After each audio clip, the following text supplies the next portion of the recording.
Floods, earthquakes, cyclones, rain, and tides are processes that occur naturally. Phenomena that occur naturally without any human input are called natural phenomena.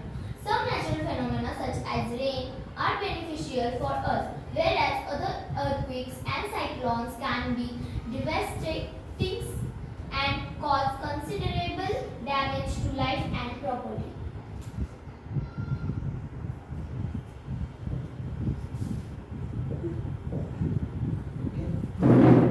आपण आता पुढला chapter discuss करतोय सम natural phenomena. सम natural फिनॉमिनाचं meaning काय होतंय? सम natural फिनॉमिनाचं meaning काय Like होतंय? rain, some natural things. Naturally ज्या गोष्टी नॅचरली हॅपन होतात, बरोबर आहे का? नॅचरली नेचर थ्रू, म्हणजे आर्टिफिशियली नाही, त्याच्यामध्ये माणसाचं इंटरव्हेन्शन काहीच नसतं, म्हणजे इंटरफेअर करत नाही माणूस काही त्याच्यामध्ये. ज्या गोष्टी नॅचरली लाईक फ्लड, नेचर असते, प्युअरली नॅचरल असते. पुढे सर प्युअरली नॅचरल असते, बरोबर आहे का? पुन्हा आणखी काय म्हणजे सुनामी प्युअरली नॅचरल असते, बरोबर आहे का? सुनामी पण प्युअरली नॅचरल. पुन्हा आणखी काय मोठे मोठे असं म्हणजे वादळ वगैरे येतात एकदम नॅचरली नेचर कडून झालेला अपघात, सायक्लॉन्स वगैरे, राईट. तर मग मला एक गोष्ट सांगा, काय असतं माहिती का, हे सम नॅचरल फिनॉमिना हा चॅप्टर खूप महत्त्वाचा आहे. मला वाटतं सम नॅचरल फिनॉमिना आहेत, पण सम नॅचरल फिनॉमिना नुसतेच नसतात. सम नॅचरल फिनॉमिना नुसते नसतात. सम नॅचरल फिनॉमिना जे आहेत ना, हे आपली जी ही पूर्ण अर्थ आहे, पृथ्वी आहे, पृथ्वीच्या अपोज मध्ये जाऊन जर तुम्ही कुठल्या गोष्टी केल्या, तुम्ही अशात ऐकलं असेल की केरळमध्ये फ्लड आले, माहिती? 300 ते 500 लोक वाहून गेले, 500 ते 1000 लोक हे झाले, म्हणजे जखमी वगैरे झाले. ह्याच्या आधी 2-3 वर्षाखाली पण तिथं काय झालं होतं, फ्लड आला. कुठं? केरळमध्ये. केरळमध्ये फ्लड येण्याची बरेच कारण आहेत. समुद्र कुठे आहे माहिती का? घर इथं, हे जर जमीन असेल, ही जर जमीन असेल, इथं जर घर असतील, तर समुद्राचं पाणी इथपर्यंत. समुद्राचं पाणी कुठपर्यंत माहिती का? इथपर्यंत समुद्राचं पाणी. इथून फक्त वरी फरशी आहे, इथून थोडंसं पाणी जर असं हललं ना की लगेच वर येते पाणी.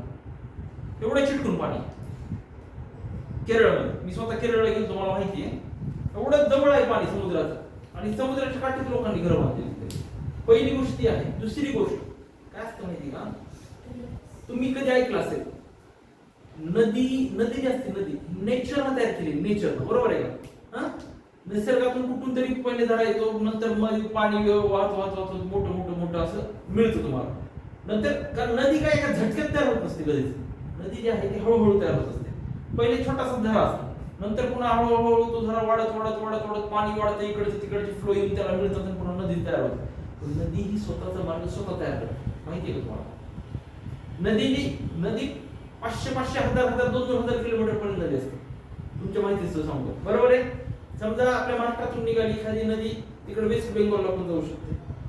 तुम्हाला भारताचा मॅप माहिती आहे का? जर एखादी नदी जर उत्तर प्रदेश मधून वगैरे जर निघाली, तर ती खाली कन्याकुमारी पर्यंत पण जाऊ शकते. बरोबर आहे? हा जो मार्ग असतो तो नॅचरल असतो. पण आपल्यासारखे हुशार आणि बुद्धीनं जे हुशार लोक असतात, ते काय करतात माहिती का, नदीचा मार्ग जो आहे बदलायचा प्रयत्न करते. का? कारण महाराष्ट्रातून नदी निघाली एखाद्या गावातून, मुरुड मधून निघाली, पण ती चालली लातूरला. पण नायगावच्या माणसाला वाटतं किंवा उस्मानाबादच्या माणसाला वाटतं की ह्या नदीचं पाणी आपल्याला पण मिळालं पाहिजे, बरोबर आहे का? कारण त्या नदीचं पाणी वापरून आपल्याला काय करता येईल? शेती करता येईल. शेती केल्यानंतर उत्पन्न येते, पैसे येतील, आपल्याला व्यवस्थित जगता येईल, बरोबर आहे का? हा उद्देश असतो. मग त्यावेळेस लोक काय करतात माहिती का, लातूरला चाललेली नदी जी आहे त्याचा फ्लो तोडतात आणि मार्ग काढून नदीला इकडे ओढतात. पण काही वेळेस 100% फ्लो त्याचा चेंज करायचा असेल, मग त्यावेळेस काय होतं माहिती का, निसर्गाला ह्या गोष्टी ऍक्सेप्ट नसतात. मग केरळमध्ये जे झाले ते पण हेच झाले. सम नॅचरल फिनॉमिना, म्हणजे नॅचरल ज्या गोष्टी आहेत त्याला अपोज ज्यावेळेस करतात. त्यांनी काय केलं माहिती का, मी बघितलं, त्यांनी समुद्रामध्ये तसलं ते स्पोर्ट्सचं एक ऑफिस काढलं समुद्राच्या मध्ये. मला सांगा तुम्ही, ऑफिस म्हणजे आपलं ऑफिस वगैरे एखादं कसं असतं स्पोर्ट्स असं खेळण्यासाठी एखादा हॉल वगैरे हा? आणि झाड वगैरे लावलेले ते कुठे काढले समुद्राच्या मध्ये पाणीमध्ये राहून मच्छी आधी बघायला हा? येते. सर ती काचच असते आणि ऑक्सिजन त्याच्यामध्ये असतं समुद्रामध्ये ऑक्सिजन असतो तरी 5 मिनिट आपण राहिल्यावर समुद्राच्या मध्ये म्हणजे मध्ये नाही रे समुद्राच्या मध्ये म्हणजे पाण्याच्या मध्ये समजा समजा इकडे बघ आपल्या जवळ कुठं काय आहे का तळ वगैरे आहे का किंवा असं समजा हे पूर्ण हे आहे इथं पूर्ण पाणी आहे आणि पाण्याच्या इथं इकडे घर आहे इकडच्या साईडला घर आहे आणि हे पूर्ण पाणी आहे तर इथून लोक जहाजात बसून येतात बोट मध्ये वगैरे आणि इथं इथं मध्ये आहे ते केलेलं तर ते तिथे येतात त्या बोट मधून उतरतात तिथं खेळतात वगैरे आणि पुन्हा रिटर्न म्हणजे पाण्याच्या वरती आहे ना पाण्याच्या वरतीच आहे ते पाण्याच्या वरतीच आहे पण पाण्याच्या मधल्या साईडला म्हणजे पाण्यात आहे घरी आहे ते नाही. हा खाली आहे का वरती आहे? बरं आहे, आपल्या घरासारखंच जसं की जंजिरा आता ठीक आहे समजा असतं. आपलं घर आहे ह्या घराच्या बाजूला पाणी कसं असते आपल्या घराच्या बाजूला पाणी असणार आहे Fish tank का? सारखं. हा?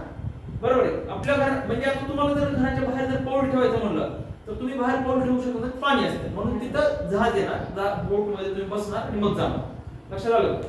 हे असा प्रकार असतो जंजिरा झाली, मुरुड जंजिरा. हा म्हणजे मग मला सांगा हे जे आहे निसर्गासोबत एक छेडछाडच आहे ना म्हणजे तुम्ही तिथं काहीतरी बांधताय म्हणजे तुम्ही तिथलं जे आहे डायव्हर्सिटी बायोडायव्हर्सिटी जी आहे समुद्रामध्ये मासे असतात प्राणी असतात बरोबर आहे का छोटे मोठे प्राणी असतात मासे Plants असतात असतात. पुन्हा स्नेक्स असतात सगळेच असतात त्याच्यामध्ये साप. सगळे तर मग त्यांची तुम्ही बायोडायव्हर्सिटी म्हणजे तुम्ही त्याला डिस्टर्ब करता बरोबर आहे म्हणजे तुम्ही डिस्टर्ब करता म्हणजे माणसाने जाऊन काहीतरी तिथं इम्प्लिमेंट केलेलं असतं मग तुम्ही डिस्टर्ब करता ना त्याला मग तो डिस्टर्बन्स जो आहे तो निसर्गाला मान्य नसतो मग हे असे फ्लड येण्याचे कारण लँडस्लाईड आता लँडस्लाईड झाली तिथं कुठं केरळमध्ये लँडस्लाईड झाली लँडस्लाईड होण्याचं कारण काय माहिती का तुम्ही बरेच कारण असतात त्याला सर slide म्हणजे लँडस्लाईड म्हणजे काय असतं माहिती का तू घाटात वगैरे गेलेले असते हा घाटात वगैरे गेलेले असते तुम्ही घाटात मुंबईला वगैरे जाताना हा, गेले. काय असतं माहिती का पूर्ण डोंगर आहे पण डोंगरात रस्ता डायरेक्ट सेंटर मधून करता येतो असं तो साईडनं किंवा असं साईडनं पोखरतं बघ तुम्ही कधी घाटातून वगैरे गेल्यानंतर बघा तुम्ही. लक्षात हा, येईल. सर, हा. सर, डोंगर जर मोठा असेल गोल गोल हा गोल. डोंगर जर मोठा असेल आणि तो डोंगर जर पार करायचा असेल तर ते रस्ता साईडनं पोखरतं असं बरोबर आहे एकच गाडी जाण्यासाठी. हा एक किंवा दोन गाड्या जाणार एवढं असतं ते पण त्यावेळेस काय असतं माहिती का तुमच्या साईडला तर डोंगर असतोच ना साईडला काही असतं. एक साईडला काही नसतं समजा एक साईडला तुमच्याकडे पूर्ण दरी असते पण एका साईडला तर माती असतेच ना हा. मग ती माती म्हणजे वरून पाऊस पडल्यानंतर त्या मातीत पाणी मुरल हा. पाणी मुरल्यानंतर ते मातीची ढीप डायरेक्ट जशा तशी खाली येते ना हा. त्यामुळे लँडस्लाईड होते म्हणजे ती माती त्यात पाणी वगैरे मुरून काय म्हणजे होते थोडी थोडी जात नाही डायरेक्ट. डायरेक्ट नाही डायरेक्ट थोडी थोडी जात नाही तर खूप पाणी कंटिन्यू जर पाऊस पडला तर हा, 1-2 दिवस. माती कधीपर्यंत एकमेकात चिटकून असते जोपर्यंत ती ड्राय असते वाळल्यानंतर तुम्ही शेतात बघत असतात ढिग तयार होतं पण जर त्याच्यात पाणी जर मुरलं तर लगे वेगवेगळे म्हणून असं चिटकून त्याची ही तयार होते मग त्यामध्ये पाणी जर खूप मुरलं 4 दिवस 8 दिवस लँडस्लाईड होऊन जातं मग आता ह्याच्यात लँडस्लाईडचा धोका कोणाला असतो लँडस्लाईडचा धोका कोणाला असतो जे लोक त्यांच्या बाजूला राहतात असं डोंगराच्या वगैरे बाजूला राहतात ते डोंगर पूर्ण असं खाली येतं म्हणजे लोकांनी काय केलं असतं डोंगराला पोखरलेलं असतं लोक काय करतात तिथलं माती काढण्यासाठी काहीतरी फ्रीचे रिसोर्सेस काढण्यासाठी लोक डोंगराला पोखरतात बरोबर आहे का तर मग ते पोखरल्यानंतर काय होतं माहिती का त्याच्यामधून माती येते ना खाली बरोबर आहे का त्यातून माती खाली येते हा लक्षात आलं का त्यावेळेस काय होतं माहिती का ते असं पाणी पडून पडून पडून काय होतं एक वेळेस पूर्णच खाली येते पूर्ण खाली आले मध्ये आपल्या महाराष्ट्रात तशी घटना झाली होती पूर्णच खाली आलं हा? शिमलामध्ये लँडस्लाईड झाली. कुठं पण लँडस्लाईड होते ज्या ठिकाणी डोंगर वगैरे असतात डोंगरावरच घरं हा. होते. आपल्या इथं कसं आहे माहिती का आपल्या इथं फ्लडचे वगैरे जास्त कारण आपला एरिया जो आहे फ्लड येण्यासारखा नाहीच आहे त्याच्यामुळे आपल्याकडे फ्लड मुंबईला जाऊन बघा तुम्ही हा, मुंबईला मुंबईच्या समुद्रात साईडला फ्लड एवढा फास्ट येते सर, तुला flood कशामुळे येतं? फ्लड कशामुळे येत असते माहिती का समजा तुमच्या आजूबाजूला जर कुठं पाण्याचे मोठे मोठे जर हे असतील हा ओशन वगैरे जर असेल सी असेल किंवा रिव्हर्स वगैरे असतील तर कंटिन्यू जर पाऊस पडला तर रिव्हरची रिव्हर वाढून किती वाढणार बरोबर आहे का एक रिव्हर अशी जाते त्याच्यामध्ये लेवल वाढल्यानंतर त्या रिव्हरच्या बाहेरच येणार आहे पाणी पण रिव्हर मधून जास्त येत नाही.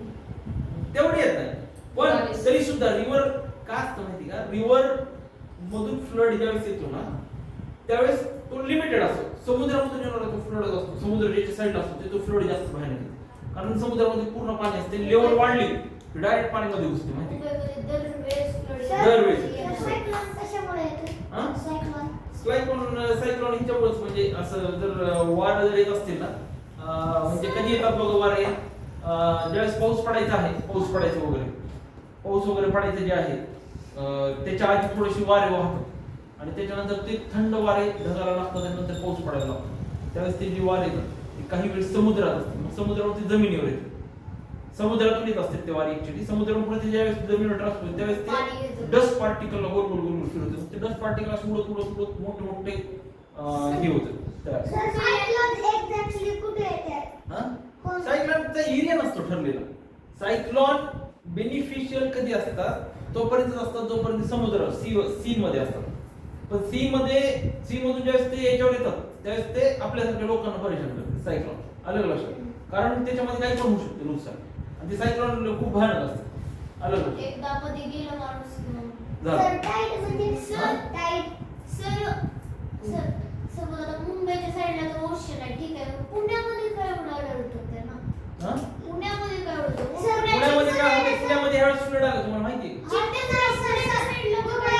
काहीच नाही. पुण्याच्या साईडला 5-7 धरण आहेत मोठे मोठे. ते धरणामध्ये एवढं पाणी साठा आहे की पुण्याला पाणी कधीच कमी पडणार एवढा पाणी साठा आहे पुण्यामध्ये, पुण्याच्या आजूबाजूला. त्यामुळे फ्लड ते त्याचं एखादं धरण जर फुटू नये पण फुटलं तर अख्ख्या पुण्यामध्ये पाणी भेटेल. सर ऐका ना.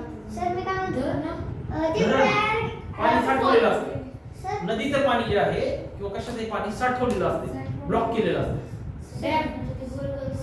सर ऐका की तिथं काय ऍग्रीकल्चर आहे, नुसतं बिल्डिंग असेल तिथंच का पाऊस जास्त पडतो, इकडे का पाऊस पडत नाही? आपल्या इकडे पाऊस कुठल्याही एरियात पडत असतो, तुम्ही लक्षात घ्या. ज्या ठिकाणी डोंगर जास्त आहेत, ज्या ठिकाणी झाडं जास्त आहेत त्या ठिकाणी पाऊस पडतो. हो तिकडे मी जाऊन माहिती ना सर. कुठं? मुंबई पुणे डोंगर तिथं काय आहे? तिथं कशामुळे पाऊस पडतोय माहिती का? ते समुद्र आहे ना, दमट वातावरण आहे. त्याच्यामुळे पाऊस पडतो. हा बरं पुणे आणि पुण्याला वॉटरफॉल आहेत ना. पुण्याला हे आहे ना झाड डोंगर आहेत आजूबाजूला पुण्याच्या, त्याच्यामुळे जास्त पाऊस पडतो. लातूरमध्ये नाही, लातूरमध्ये हा? नदी नाही आहे ना कुठलं, ocean केरळला नाही, समुद्र. काहीच नाही. आपला एरिया जो आहे, आपल्या एरियामध्ये जास्त डोंगर पण नाही आणि समुद्र वगैरे पण नाही, त्यामुळे आपल्या एरियामध्ये पाणी कोकणात पडतं. बी alert आलंय. कोकणात अलर्ट का आलंय? कोकणात समुद्र आहे. समुद्र आहे ना. त्या हाय स्पीडनं पाणी पाऊस पडते. झाडं बी खूप आहेत कोकणात. लक्षात आलं का? हाय. लक्षात आलं? म्हणजे अशा गोष्टी असतात. इकडे बघा, floods, earthquake again natural phenomena. हा हो, अर्थक्वेक हा नॅचरल फिनॉमिना आहे. Cyclones, rains, tides are processes that are naturally occurs. Earthquake म्हणजे भूकंप होतोय. काय असतं माहिती का? ही जमीन जी आहे, जमीनच्या खाली आपण बोर मारतो 500 फूट 1000 फूट, हा? पण जमिनीच्या खाली काही लेवल पर्यंतच माती वगैरे आहे, त्याच्यानंतर खाली लेयर्स आहेत, दगड वगैरे आहेत, दगड मोठे मोठे लेयर्स आहेत, मोठे मोठे दगड असतात ना. ते जे म्हणले टेक्टोनिक वगैरे जे आहे तर ते असे लेयर्स असतात, लेयर्स. ते लेयर मध्ये काय मोठे मोठे हे असतात, स्टोन्स वगैरे, रॉक्स. ते रॉक्स ज्यावेळेस एकमेकाला धडकतात खाली, त्यावेळेस ते ज्या एरियामध्ये धडकतात त्या एरियामध्ये अर्थक्वेक येतो. सर त्याच्यामुळे ते खूप खाली असतात. सर ज्वालामुखी असते, ते नॅचरल असते. त्याच्यामुळे काय होतं, वॉटर फिल्टर होतं आणि त्या कचरा जाण्यामध्ये तिथं अडकून हे होतं, शेणखत होतं. अरे बाबा. ते ज्वालामुखी असतं ना, ज्वालामुखी ह्याच्यामध्ये ऍडव्हान्स प्रकार आहे. ज्वालामुखी म्हणजे काय होतं माहिती का? ज्यावेळेस ते खालच्याच लेअर मधून येत असते, खूप आग अशी एखाद्या डोंगरातून एखाद्या जमिनीच्या एखाद्या पार्ट मधून अशी वर येते आणि त्यावेळेस कंटिन्युअसली लावा वर येत असते. तुम्ही जर कधी बघितलं असेल, ना, डोंगर जास्त मोठे काळे शार्प दगड असतात बघा, मोठे मोठे दगड असतात, काळे असतात. तुम्ही जर कधी ऑब्झर्व केला असेल ते जे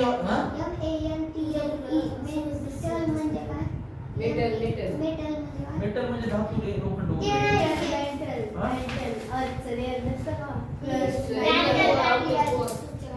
इनर को मेंटल प्लस मेंटल इनर को लेयर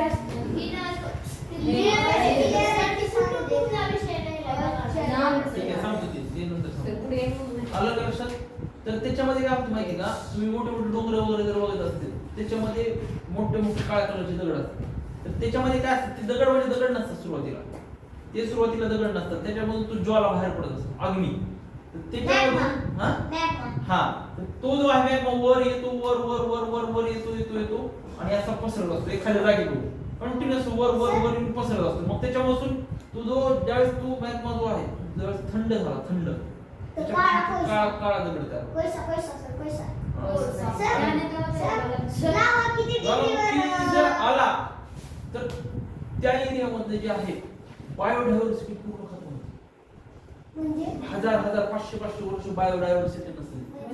बायोडायव्हर्सिटी म्हणजे त्या एरियामध्ये, ज्या एरियामध्ये ज्वालामुखी आला त्या एरियामध्ये प्राणी पक्षी आहेत हा पूर्ण खतम होतो. Wild life. कारण तिथं टेम्परेचर आपल्यासारखी माणसं सुद्धा राहत नाही.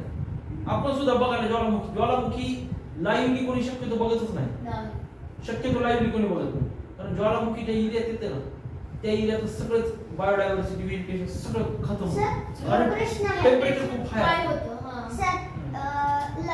ज्वालामुखी किती डिग्री सेल्सिअस आल्यावर फुटत? तसं टेम्परेचर खूप हाय असते, म्हणजे 500,000च्या वर असते. 500,000 टेम्परेचर, 500,000 100 डिग्रीवर बॉईल होते. हा. तर आपल्याकडे 500,000 असते. हा. विसर्ग पाच तिथं खूप टेम्परेचर जास्त असते आणि त्या टेम्परेचरमुळे प्राणी पक्षी तर इझिली मरतात, झाडे पण राहत नाही तिथं. 500 वर्ष झाडे लँड येतात. ही कधी हे होती. हा आणि आपल्यासारखी जे आहेत, आपल्यासारखी लोक ते बघायला पण राहत नाही.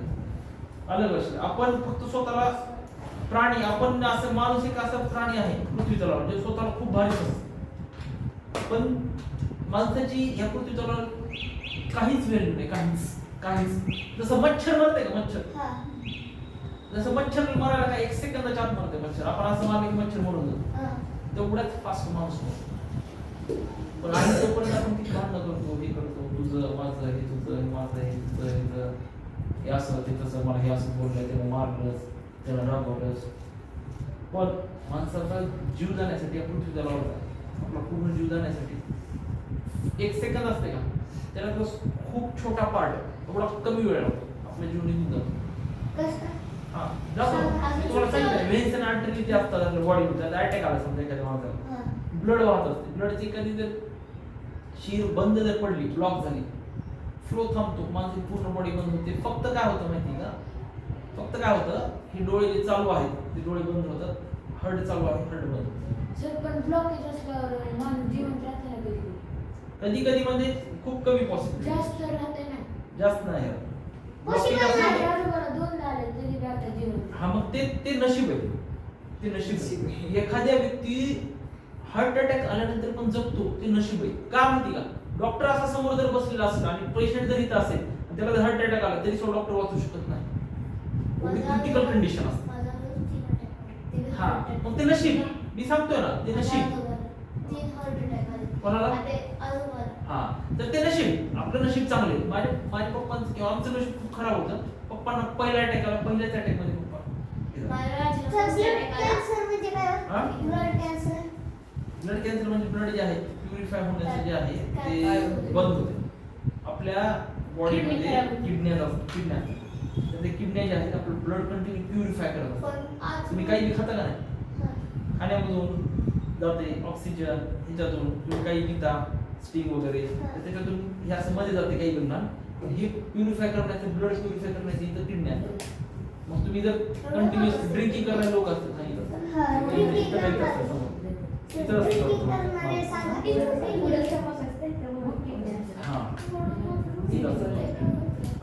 तर इकडे बघा, त्याच्यामध्ये काय होतं माहिती का, जे ड्रिंकिंग करणारे लोक आहेत त्याचे किडन्या लवकर फास्ट खराब होतात. हा त्याचं जे ब्लड आहे ते प्युअर नाही होत. हा नाही होत. आजकाल खूप ट्रीटमेंट निघालं. माझं बाहेर आता झालं तर त्याला महिन्याभर मध्ये काय? ब्लड कॅन्सर गेलं. आता झालं त्याला ब्लड कॅन्सर महिन्याभर पहिलं. कोणाला? माझ्या भैयाला. सध्या? ते सध्या नाही, मला सगळं कोण आहे 12वीला असेल, त्याला ब्लड कॅन्सर झालं. मुंबईमध्ये जाऊन ट्रीटमेंट वगैरे केली, त्याला ब्लड कॅन्सर. ठीक आहे, पण ते ब्लड कॅन्सर वगैरे जे शक्यतो नीट होत नाही. कारण त्याचा प्रॉब्लेम कसा आहे, नॅचरल फिल्टर असते ते जर बंद पडले तर काय करणार. जे दारू पिणारे वगैरे लोक असतात त्यांचं तसं होत असतं. नवीन किडनी बसू शकता. chemicals हा? नवीन किडनी बसू शकता. बसू शकतात पण फेल्युअरचे चान्सेस 100% पण एकच किडनी जगू शकता. जाऊ शकतो पण नॅचरल जर तुम्ही आर्टिफिशियल किडनी बसवली दुसऱ्या व्यक्तीची काढून तर फेल्युअरचे चान्सेस 100% असतात. कारण ज्याची किडनी काढतात ते पण मरायचे चान्स असतात ज्याला किडनी बसवत त्याला ती मॅच होईल का नाहीची गॅरंटी नसते. आलं का लक्षात? एक खराब झाली तर असं दोन किडनी असतात. हा वेळ म्हणजे एका किडनीवर पण माणसं जगतात तसा विषय नाही पण सांगतो की पण ब्लड म्हणजे मशीन टाकून साफ करते प्युरिफाय करायचे चान्सेस असतात ना ब्लड प्युरिफाय करायचे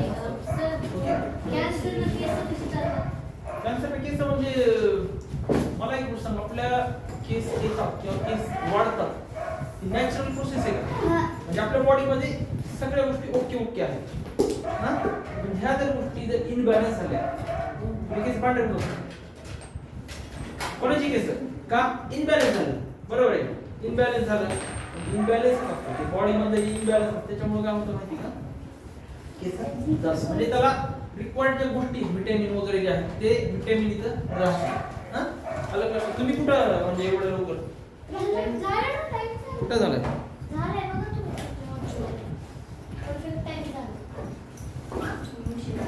किती झालं टाइम 6 वाजून ओके चलो